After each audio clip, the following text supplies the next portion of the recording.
محبتوں کے رشتوں کو قائم کریں، ان کے ساتھ جڑ جائیں۔ اسی بات کا حکم قرآن کریم میں اللہ کریم ارشاد فرما رہے ہیں۔ تو آج کا میرا گفتگو کا جو عنوان ہے وہ حضرت محبوب سبحانی، قطب سمدانی، شہباز لامکانی، الشیخ حضرت عبد القادر جیلانی الحسنی الگیلانی رضی اللہ تعالیٰ عنہ، آپ کی تعلیمات اور آپ کی اسلام سے، دین سے محبت کے حوالے سے ہے۔ دیکھیں نا، حضرت غوث پاک رضی اللہ تعالیٰ عنہ نے 40 سال تک عشاء کے وضو سے فجر کی نماز ادا کی ہے، یعنی ساری رات آپ اللہ کی عبادت کرتے رہتے، ساری رات۔ اور آج یہاں بھی کچھ لوگ پریشانی کا شکار ہو جاتے ہیں، ہمارے اہل سنت والے آج کل وہ بھی جب اس طرح کا کسی بزرگ کی شان سنتے ہیں تو وہ بھی دائیں بائیں دیکھنا شروع ہو جاتے ہیں کہ یہ کیسے ہو سکتا ہے کہ 40 سال ساری رات جاگتے رہے، اللہ کی عبادت کرتے رہے، یہ تو نہیں ہو سکتا۔ میں نے کہا جس طرح تو 40 سال تیری اگر زندگی ہے تو سو کے گزار سکتا ہے، تو پھر غوث اعظم کو اللہ نے بڑا مقام عطا فرمایا ہے، وہ 40 سال اللہ کی عبادت راتوں کو کر کے بھی راتیں گزار سکتے ہیں۔ تو سو کے گزار سکتا ہے، وہ غوث پاک ہے، وہ محبوب سبحانی ہے، وہ اللہ کے محبوب ہے، وہ قطب ربانی ہے، وہ غوث اعظم ہے۔ تو سو کے گزار سکتا ہے، وہ اللہ کی یاد میں گزار سکتے ہیں۔ تو آپ پھر اندازہ کریں کہ جس شخص کی راتیں 40 سال تک مسلسل اللہ کی یاد میں گزریں، پھر اس بندے کی تعلیمات کا عالم کیا ہوگا؟ تو تم لوگوں کو اولیاء کی تعلیمات سے دور کرتے ہو، لوگوں کو گمراہ کرتے ہو، حیا کرو۔ حضرت غوث اعظم رضی اللہ تعالیٰ عنہ آپ فرماتے ہیں کہ میں نے نا بڑی مشقتیں برداشت کر کے نا دین سیکھ لیا۔ اس دوران میں نے سوکھی روٹیاں کھا کے بھی گزارا کیا، میں نے سوکھے پتے کھا کے بھی گزارا کیا، پتوں سے گزارا کیا، لیکن میں نے دین مصطفیٰ کو حاصل کیا۔ جب میری تعلیم مکمل ہو گئی تو میں وعظ نہیں کیا کرتا تھا، تقریر نہیں کیا کرتا تھا، کیونکہ غوث پاک رضی اللہ تعالیٰ عنہ نے بغداد شریف میں اپنی تعلیم کو مکمل کیا، وہاں پہ علمی نصاب آپ نے کمپلیٹ کیا۔ تو اب وہ سارے جو تھے وہ عربی تھے، غوث اعظم جو تھے وہ ایران کے اجمی تھے، تو اس لیے آپ تقریر نہ کرتے کہ یہ لوگ عربی زبان کو بڑا اچھی طرح سے جانتے ہیں، بڑی فصیح و بلیغ یہ عربی استعمال کرتے ہیں، بولتے ہیں، تو میں تو اجمی ہوں، تو کتنے بندوں کے سامنے میں تقریر کروں گا، کیسے کروں گا، یہ کیسے ہوگا؟ تو اب تقریر نہیں کیا کرتے تھے۔ ایک رات غوث پاک رضی اللہ تعالیٰ عنہ آپ سوئے، رات کو آپ آرام فرمانے کی نیت سے جب لیٹ گئے، آپ کی آنکھ لگ گئی۔ جب آنکھ لگی نا تو پھر کالی کالی گٹائیں چھانے لگی، پھر خوشبوئیں آنے لگی، پھر سما مہکنے لگا، پھر پھول مہکنے لگے، کلیاں چٹکنے لگی، میٹھی میٹھی اور دھیمی دھیمی خوشبو آنے لگی۔ حضور غوث پاک رضی اللہ تعالیٰ عنہ فرماتے ہیں کہ میں جب سویا میری آنکھ لگی تو پھر میری قسمت کی آنکھ کھل گئی، میری خواب میں نبی پاک علیہ السلام تشریف فرما ہو گئے۔ اور اس کو شاعر اپنے انداز میں بیان کرتا ہے۔ حضرت غوث پاک رضی اللہ تعالیٰ عنہ فرماتے ہیں کہ میری آنکھ لگی تو نبی پاک علیہ السلام لوگوں آپ تشریف فرما ہو گئے، اور حضور جب آ گئے نا تو پھر اس طرح لگا کہ ہوا کی خوشبو بتا رہی ہے، ہوا کی خوشبو بتا رہی ہے، وہ زلف اپنی سجا رہے ہیں، ہوا کی خوشبو بتا رہی ہے، وہ زلف اپنی سجا رہے اور سواری طیبہ سے چل پڑی ہے، سواری طیبہ سے چل پڑی ہے، حضور تشریف لا رہے ہیں، سواری طیبہ جس کا یقین ہے، اور یقیناً آپ ہر عاشق کے گھر تشریف لاتے ہیں، لیکن تو عاشق بن تو صحیح، یقیناً آپ ہر عاشق کے گھر تشریف لاتے ہیں، میرے گھر میں بھی ہو جائے چراغاں یا رسول اللہ، جو یہ چاہتا ہے کہ حضور علیہ السلام کا جب گزر ہو تو نگاہ کرم میرے گھر پہ بھی ہو جائے، وہ محبت سے پڑھے گا کہ سواری طیبہ سے چل پڑی ہے، سواری طیبہ سے چل پڑی ہے، حضور تشریف لا رہے ہیں، اور بنے گا جانے کوئی بہانہ، کہے گا کوئی دیوانہ، بنے گا جانے کبھی بہانہ، کہے گا کوئی دیوانہ، کہ چلو او زاہد چلو مدینے، چلو او زاہد چلو مدینے، چلو او زاہد چلو مدینے، مدینے والے بلا رہے ہیں، چلو او زاہد، جو جانا چاہتا ہے ہر بندہ صدا لگائے گا، چلو او زاہد، آپ اپنا نام لے کے صدا لگائیں، چلو او زاہد، او چلو او زاہد چلو مدینے، مدینے والے بلا۔ تو حضرت غوث اعظم فرماتے ہیں کہ میری جب آنکھ لگی تو قسمت کی آنکھ کھل گئی، نبی پاک علیہ السلام تشریف لے آئے، حضور تشریف فرما ہوئے، آپ نے پوچھا بیٹا غوث اعظم تقریر کیوں نہیں کرتے؟ آپ فرماتے ہیں کہ میں نے عرض کی کہ یا رسول اللہ میں نہ اجمی ہوں، یہ بغداد والے سارے عربی ہیں، تو حضور میں کیسے تقریر کر سکتا ہوں؟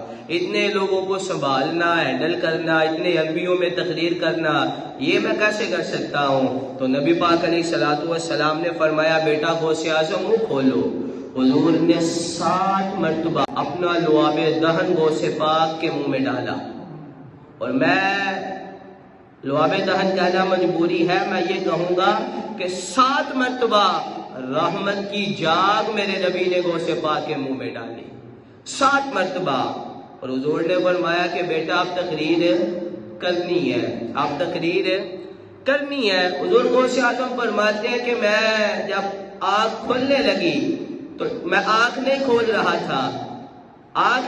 رہا تھا کہ میں چاہتا تھا کہ حضور علیہ السلام آپ جب تشریف لائے ہیں تو حضور رحمت فرماتے رہیں، حضور کرم فرماتے رہیں، سپنے دے وچ مینوں ملیا ماہی تے میں گل وچ پا لئیاں باہاں تے ڈر دی ماری اکھ نہ کھولا او کتے پھر بچھڑ نہ جاواں۔ آپ فرماتے ہیں کہ میں آنکھ نہیں کھول رہا تھا، تھوڑی دیر گزری تو جناب علی پاک بھی آ گئے، حضرت علی رضی اللہ تعالیٰ عنہ نے فرمایا بیٹا غوث اعظم تقریر کیوں نہیں کرتے؟ آپ کہتے ہیں میں نے عرض کی کہ اے مشکل کشا حاجت روا حضرت علی کرم اللہ وجہ الکریم، یہ لوگ عربی ہیں، میں اجمی ہوں، میں کیسے تقریر کر سکتا ہوں؟ جناب علی پاک نے بھی فرمایا بیٹا اپنا منہ کھولو، بیٹا اپنا منہ کھولو، کیونکہ حضور نے فرمایا نا انا مدینۃ العلم وعلی بابھا، فرمایا لوگوں میں علم کا شہر ہوں، علی اس شہر کا دروازہ ہے۔ فرمایا بیٹے منہ کھولو، بیٹے تو میرے بھی ہو، حق تو میرا بھی بنتا ہے۔ حضور غوث پاک رضی اللہ تعالی عنہ آپ فرماتے ہیں میں نے نا اپنا منہ کھولا، اب حضرت علی پاک نے 6 مرتبہ لعاب دہن ڈالا، 6 مرتبہ ڈالا۔ میں نے دست بستہ عرض کی کہ حضور نبی پاک علیہ السلام تو آئے، آپ نے 7 مرتبہ رحمت کی جاگ کو میرے منہ میں ڈالا، آپ 6 مرتبہ ڈال رہے ہیں، وجہ کیا ہے؟ تو سنو اوے منکرو سنو، یہ صحابہ کا عقیدہ حضرت علی خواب میں بھی فرماتے ہیں کہ بیٹا وہ نبی تھے میں علی ہوں، وہ نبی تھے میں علی ہوں۔ حضرت علی رضی اللہ تعالیٰ عنہ جن کی شان یہ ہے کہ انا مدینۃ العلم وعلی بابھا، حضور فرماتے ہیں میں علم کا شہر ہوں، علی اس کا دروازہ ہے۔ اور حضور نے فرمایا کہ اگر تم نے منافق دیکھنا ہو، تم نے پہچاننا ہو کہ بندہ مومن ہے یا منافق ہے، اس کے سامنے علی پاک کا نام لو، اگر تو علی کا نام سن کے چہرہ خوشی سے کھل جائے سمجھنا بندہ پکا مومن ہے، اور اگر علی کا نام سن کے چہرے پہ 12 بج جائے سمجھ جانا بندہ پکا منافق ہے۔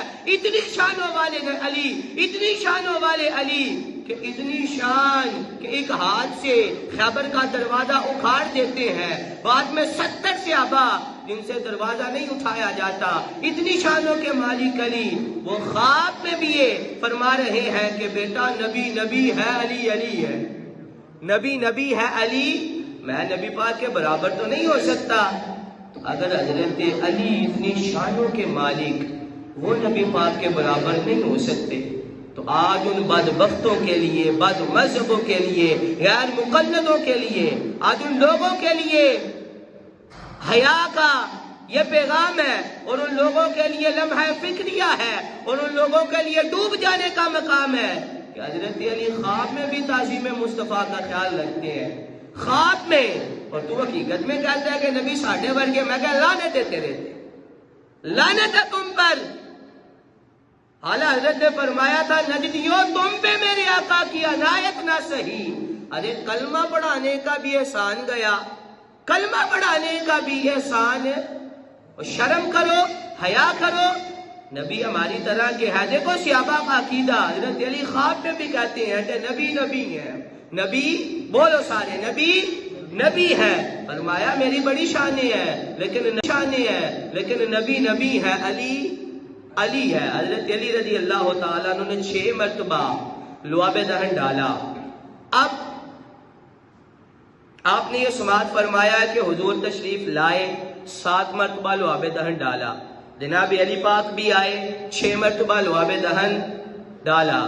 اب اسی بات سے چند نکات میں آپ کے سامنے رکھنا چاہتا ہوں، آپ کی بھرپور توجہ سے، بھرپور توجہ آپ نے کرنی ہے اور آپ کو اپنے عقیدے کی سمجھ آئے گی۔ پہلی بات یہ ہے کہ نبی پاک علیہ الصلوۃ والسلام کو کیسے پتا چلا کہ غوث پاک تقریر نہیں کرتے؟ کیسے پتا چلا؟ اس کا مطلب یہ ہے کہ ہمارے نبی پیارے نبی وہ ہے کہ جو اپنے غلاموں کے حالوں سے باخبر ہے، جو غلاموں کے حالوں سے باخبر ہے، ان کو پتا ہے کہ یہ میرا غلام کس حالت میں ہے، یہ غلام کس حالت میں ہے، اس غلام نے کتنی دفعہ درود پڑھا ہے، یہ غلام کیا کر رہا ہے۔ حضور باخبر ہے، وہ غلاموں کی خبر ہے، بے خبر ہو جو غلاموں سے وہ آقا کیا ہے، تو پتا چلا حضور باخبر ہے۔ دوسری بات، نبی پاک علیہ الصلوۃ والسلام نے غوث پاک کے منہ میں لعاب دہن کیوں ڈالا؟ کیونکہ غوث پاک تقریر نہیں کیا کرتے تھے۔ آپ نے علم تو حاصل کر لیا لیکن تقریر نہیں کرتے تھے کہ یہ جو سارے سامنے ہے بغداد والے یہ عربی ہیں، میں اجمی ہوں، میں کیسے تقریر کر سکتا ہوں؟ یعنی علم ابھی ناقص تھا، علم ابھی ناقص تھا۔ تو نبی پاک علیہ السلام تشریف لائے، آپ نے لعاب دہن ڈالا، پھر غوث پاک کے علم کا یہ عالم ہوا کہ کتابوں میں موجود ہے، غوث پاک جب تقریر کرتے نا تو بڑے بڑے عربی، بڑے بڑے فصاحت و بلاغت کے مالک، بڑے بڑے علماء، بڑے بڑے اپنے آپ کو عالم کہنے والے جب غوث اعظم کی محفل میں آتے، کاپی اور پینسل سے غوث اعظم کے واعظ کو لکھا کرتے تھے، لکھا کرتے تھے۔ یہ نبی پاک علیہ السلام آپ کے لعاب دہن کی برکت تھی۔ تو اگر غوث پاک کے علم کا یہ عالم ہو، نبی پاک علیہ السلام جب لعاب دہن ڈال دیں، پہلے غوث پاک تقریر نہ کریں، حضور جب تشریف لائیں، حضور جب کرم نوازی فرمائیں، حضور جب اپنا لعاب دہن ان کو عطا فرمائیں، پھر غوث پاک کے علم کا یہ عالم ہو کہ آپ جب تقریر کریں 70,000 کا مجمع ہو، اور غوث پاک کی یہ کرامت تھی کہ 70,000 کا مجمع ہوتا، جس طرح پہلے بندے کو آواز آتی بغیر سپیکر کے، اسی طرح آخری بندے کو آواز آیا کرتی تھی، اسی طرح آخری بندے کو آواز آیا کرتی تھی۔ اور حضرت غوث پاک رضی اللہ تعالیٰ عنہ آپ جب بیان کرتے نا، 10 بندے توبہ کرنے ادھر سے کھڑے ہوتے، 15 بندے ادھر سے کھڑے ہوتے، وہی عربی لوگ 20 بندے ادھر سے کھڑے ہوتے، 2 ادھر سے کھڑے ہوتے، سینکڑوں بندے۔ حضور غوث پاک رضی اللہ تعالیٰ عنہ حضرت یحییٰ بن نجاح فرماتے ہیں، سینکڑوں بندے جب اجتماع ہوتا تو توبہ کر کے جایا کرتے تھے۔ تو حضور غوث پاک تو تقریر ہی نہیں کرتے تھے۔ تو یہ تقریر کرنے کا جو فن ہے اور پھر اس میں اتنی تاثیر ہے، یہ کس وجہ سے ہے؟ یہ میرے نبی پاک علیہ السلام کے لعاب دہن ڈالنے کی برکت سے ہے۔ پھر آج اس مولوی طارق مسعود کو حیا نہیں کرنی چاہیے کہ جو علم مصطفیٰ کے بارے میں ہلکے جملے استعمال کرتا ہے؟ ان لوگوں کو حیا کرنی چاہیے کہ حضور علیہ السلام آپ اپنا لعاب دہن ڈالیں تو غوث پاک کو اللہ اتنا مقام عطا فرما دیتا ہے، اتنا علم عطا فرما دیتا ہے۔ تو غوث پاک کے علم کا یہ عالم ہے، تو جن کے لعاب دہن کی برکت سے علم ملا ہے، ان کے علم کا عالم کیا ہوگا؟ ان کو اللہ نے کیسا علم عطا فرمایا ہوگا؟ 2 باتیں۔ تیسری بات، اسی ایک غوث اعظم رضی اللہ تعالیٰ عنہ والے واقعے سے تیسری بات، نبی پاک علیہ السلام باخبر بھی ہیں، آپ کو اللہ نے ایسا علم عطا فرمایا ہے کہ کائنات کی جو سارے علم ہے، یہ علم مصطفیٰ کا صدقہ ہے، یہ علم مصطفیٰ کا صدقہ ہے۔ اور پھر اللہ نے حضور کو اختیار بھی عطا فرمایا ہے کہ حضور جسے چاہیں، جب چاہیں، جتنا چاہیں نواز سکتے ہیں، جب چاہیں، جتنا چاہیں، جدھر چاہیں حضور نواز سکتے ہیں، کرم نوازی فرما سکتے ہیں۔ اگر حضور کچھ دے نہ سکتے، آج نالائق ڈاکٹر کو بھی حیا کرنی چاہیے، حضور اگر کچھ دے نہ سکتے تو پھر غوث پاک کو لعاب دہن ڈے کے علم کیسے عطا فرما دیا؟ پھر کیسے غوث پاک کے علم میں اضافہ ہوا؟ کیسے غوث پاک کے جو مجمع تھا وہ جب تقریر کرنا شروع کرتے، کیسے سینکڑوں بندے توبہ کیا کرتے؟ اور یہاں تک کتابوں میں موجود ہے، غوث پاک جب بیان کرتے نا تو جنازے اٹھا کرتے تھے، جنازے، خوف و خشیت کی وجہ سے۔ غوث پاک کے بیان میں اتنا درد ہوتا، اتنا سود ہوتا، اتنا علمی خطاب ہوتا کہ لوگ اللہ کے اتنے قریب ہو جاتے، ان کی روح پرواز کر جاتی۔ تو یہ ان کو مقام کیسے ملا؟ یہ نبی پاک کے لعاب دہن کی برکت کی وجہ سے ملا ہے۔ تو اللہ نے حضور کو اختیار بھی عطا فرمایا ہے۔ اور چوتھی بات، جناب علی پاک بھی تشریف لائے، حضرت علی رضی اللہ تعالیٰ عنہ نے 6 مرتبہ لعاب دہن ڈالا، 6 مرتبہ۔ آپ کے چہروں سے لگ رہا ہے کہ میں نے کوئی بڑی مشکل بات شروع کی ہے، لیکن یہ ہمارے عقیدے کی باتیں ہیں، یہ ساری باتیں وہ ہیں جو غیر مقلدوں نے کتابوں میں بھی لکھی ہیں، ممبروں پہ بھی کرتے ہیں، یہ ساری باتیں وہ ہیں جو ایک حضور غوث پاک پہ کرم نوازی جب حضور نے فرمائی ہے تو 21 واقعے سے پتہ چل جاتا ہے کہ اللہ نے حضور کو کیسے اختیار عطا فرمائے ہے، کیسا علم عطا فرمایا ہے، کیسا کرم حضور علیہ السلام کو اللہ نے عطا فرمایا جو حضور اپنی امت میں تقسیم فرماتے۔ حضرت علی آئے، انہوں نے 6 مرتبہ اپنا لعاب دہن پایا۔ سمجھ آ رہی ہے؟ آنکھوں ذرا سبحان اللہ۔ 6 مرتبہ انہوں نے اپنا لعاب دہن ڈالا۔ نبی پاک نے کتنی مرتبہ دی؟ 7 مرتبہ۔ تو حضرت علی پاک نے 6 مرتبہ۔ کہتے ہیں معاذ اللہ نبی کو دیوار کے پیچھے کا علم نہیں. یہ باتیں وہ ہیں. اور سنیو عقیدہ یاد کرو. کیوں ہم کہتے ہیں کہ ان غیر مقلدوں کے پیچھے نماز نہیں ہوتی؟ یہ بدبخت ہے. کیا وجہ ہے؟ وجہ یہ ہے کہ محمد کی محبت سے محبت تیری میری ہے. محبت اصل میں ان سے ہے، نہ تیری ہے نہ میری ہے. گل ساری سرکار دی ہے. یہ ساری باتیں ہیں جن کی وجہ سے نظریوں سے ہمارے اختلاف ہے. یہ کہتے ہیں معاذ اللہ نبی کو دیوار کے پیچھے کا علم نہیں. میں کیا ایسے تھے علی پاک نو اے بھی بتاوے حضور آئے سن اور اے بھی بتاوے کہ حضور نے 7 مرتبہ لعاب دہن ڈالا تھا. نہیں آپ تو جو فرما رہے تسی شعر ہی سننے نے. آنکھوں محبت نہ سبحان اللہ کوئی نہیں سمجھ آئی تو انو علی پاک کے علم کا یہ عالم ہے. کہتے ہیں نبی کو دیوار کے پیچھے کا علم نہیں. میں کہ علی پاک کو اتنا علم ہے، ان کے علم غیب کا یہ عالم ہے.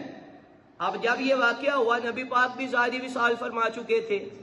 ٹھیک ہے جی، حضرت علی پاک بھی دنیا سے ظاہری وصال فرما چکے تھے. اب علی پاک دنیا میں نہیں ہے، وہ اپنی قبر میں ہے.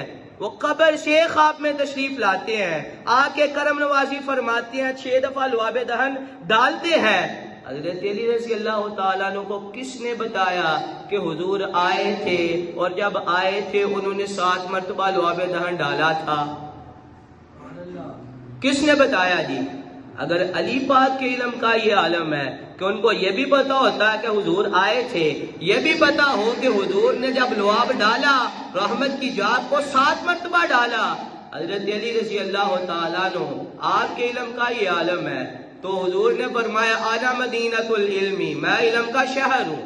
وعلی بابوہا، علی اس کا دروازہ ہے. اور جدے دروازے دا عالم ہوئے وہ شہر دا عالم کی ہوئے گا. وہ شہر کا عالم کیا ہوگا؟ دروازے کا یہ عالم ہے. 5ویں بات، اسی ایک بات سے یہ 5ویں عقیدے کی بات. آج لوگ کہتے ہیں کچھ بدبخت قسم کے اور نبی صاحب نے حضرت علی نے 6 دفعہ جب لعاب دہن ڈالا نا تو حضور غوث پاک رضی اللہ تعالیٰ عنہ آپ نے عرض کی کہ جب نبی پاک علیہ السلام تشریف لائے حضور نے 7 مرتبہ لعاب دہن ڈالا، آپ نے 6 مرتبہ ڈالا، اس کی وجہ کیا ہے؟ تو حضرت علی رضی اللہ تعالیٰ عنہ خواب میں فرماتے ہیں لوگوں ذرا سنو. حضرت علی خواب میں فرماتے ہیں بیٹا غوث اعظم وہ نبی تو پھر نبی تھے، میں علی ہوں، وہ نبی تھے. گویا صحابہ کا یہ عقیدہ ہے کہ خواب میں بھی صحابہ کہتے ہیں کہ اسی حضور ورگی ہو سکتے. بولو اسی حضور ورگی ہو سکتے. حضرت علی خواب میں کہتے ہیں کہ ہم حضور کی طرح کے ہو سکتے نہیں ہیں. تو پھر کی کرنا جنہاں کا جڑے کہتے ہیں جی حضور ساڑھے طرح دے لیں. ان کو یہ دعوت فکر ہے کہ وہ حیا کریں، شرم کریں، اپنے عقیدے کو درست کریں، لوگوں کو گمراہ نہ کریں. حضرت علی کا عقیدہ دیکھو. آپ خواب میں کہتے ہیں کہ حضور تو پھر حضور تو حضور ہے، میں حضور کی طرح کا تو نہیں ہو سکتا ہوں. ان لوگوں کو حیا کرنی چاہیے. اور چھٹی بات، اسی ایک بات سے چھٹی بات یہ بھی عقیدے کی بات. آج کچھ لوگ تبرکات کے منکر ہیں کہ جی اولیاء کا جو تبرک ہوتا ہے، جو تبرکات ہوتے ہیں ان کی قبر پہ جا کر جو آپ تبرک حاصل کرتے ہیں، وہ جو آپ کو عطا کرتے ہیں، یہ تبرکات کے جو منکر لوگ ہیں ان کے لیے بھی اس میں واضح پیغام ہے. اگر تبرک کا کوئی فائدہ نہ ہوتا تو غوث پاک تو تقریر نہیں کرتے تھے، تو کیوں نبی پاک نے آگے پھر لعاب دہن دیا؟ حضور نے کیوں ان کو تبرک عطا فرمایا؟ اگر تبرک کا کوئی فائدہ نہ ہوتا، جو اللہ کے نیک بندے ہیں، جو اللہ کے ولی ہیں، جو صحابہ ہیں، جو انبیاء ہیں اور پھر جو امام الانبیاء ہیں، اگر تبرک کا کوئی فائدہ نہ ہوتا پھر کیوں علی پاک نے آ کے 6 مرتبہ لعاب دہن سے تبرک عطا فرمایا؟ اور پھر اس تبرک کا فائدہ اتنا ہوا کہ غوث پاک تقریر نہیں کیا کرتے تھے. جب تبرک مل گیا پھر آپ جب تقریر کیا کرتے تھے، پھر 70 ہزار کا مجمع ہوتا. پھر جب آپ گفتگو کرتے بڑے بڑے فصیح و بلیغ لوگ کاپی پنسل سے آپ کی تقریریں نوٹ کیا کرتے. پھر غوث اعظم کے جنازے سے حضرت یحییٰ بن نجاح کہتے ہیں کہ میں ایک دن غوث اعظم کی بارگاہ میں آیا، میرے دل میں خیال آیا کیونکہ میں دیکھتا تھا جب آپ گفتگو کرتے، بیان کرتے، سینکڑوں بندے توبہ کرتے، میں نے سوچا کہ کیوں نہ ان بندوں کو گنا جائے. کہتے ہیں کہ میں ایک دھاگا لے کے نا اپنی چادر کے پلوں میں چھپا کے آ گیا کہ جتنے بندے آج توبہ کریں گے میں کاؤنٹ کرتا جاؤں گا, آج گنتا جاؤں گا. ایک بندہ توبہ کرنے کے لیے کھڑا ہوا, اس نے گرا لگائی. دوسرا کھڑا ہوا, اس نے گرا لگائی. تیسرا کھڑا ہوا, انہوں نے گرا لگائی. کہتے ہیں کہ اچانک بندوں کی تعداد اتنی زیادہ ہو گئی, اتنے زیادہ بندے کھڑے ہونے لگ گئے کہ میرا سانس بھی پھولنے لگا. اب مجھے گنتی بھی یاد نہ رہی, میں دھاگے کو گرا نہ لگا سکا. حضور غوث پاک نے نا میری طرف دیکھا. اگر اس جملے پہ بھی آپ نہ بولے تو پھر میں سمجھوں گا کہ تسی صرف شیراں والے ہو. غوث پاک نے نا حضرت یحییٰ بن نجاح کہتے ہیں صرف میری طرف دیکھا اور دیکھ کے فرمایا, یحییٰ میں لوگوں کے دلوں کی گرا کھولتا جا رہا ہوں, تو گرا لگائی جا رہا. یہ غوث پاک کا علم ہے. او علم مصطفیٰ پہ باتیں کرنے والوں حیا کرو. غوث پاک حضور کے غلاموں کے غلاموں کے غلاموں کے غلام ہے. یحییٰ بن نجاح کہتے ہیں میں نے غوث پاک کو نہیں بتایا کہ حضور آج گنتی کراں گا. کہتے ہیں میں چھپا کے لایا تھا, چادر کے پلوں میں لایا تھا. معاذ اللہ ان بدبختوں نے کتابوں میں لکھا ہے کہ حضور کو دیوار کے پیچھے کا علم ہے, اور سنیو اپنے عقیدے کو مضبوط کرو. غوث اعظم کے علم کا یہ حال ہے کہ آپ دل کی کیفیت کو بھی جانتے ہیں. چادر کے اندر رکھا ہوا دھاگا اس کا بھی آپ کو پتا ہوتا ہے. غوث اعظم کے علم کا یہ حال ہے, یہ شان ہے غوث پاک کی. تو پھر میرے مصطفیٰ کے علم کا عالم کیا ہوگا, پھر رسول اللہ کے علم کا عالم کیا ہوگا. تو یہ غوث پاک رضی اللہ تعالیٰ عنہ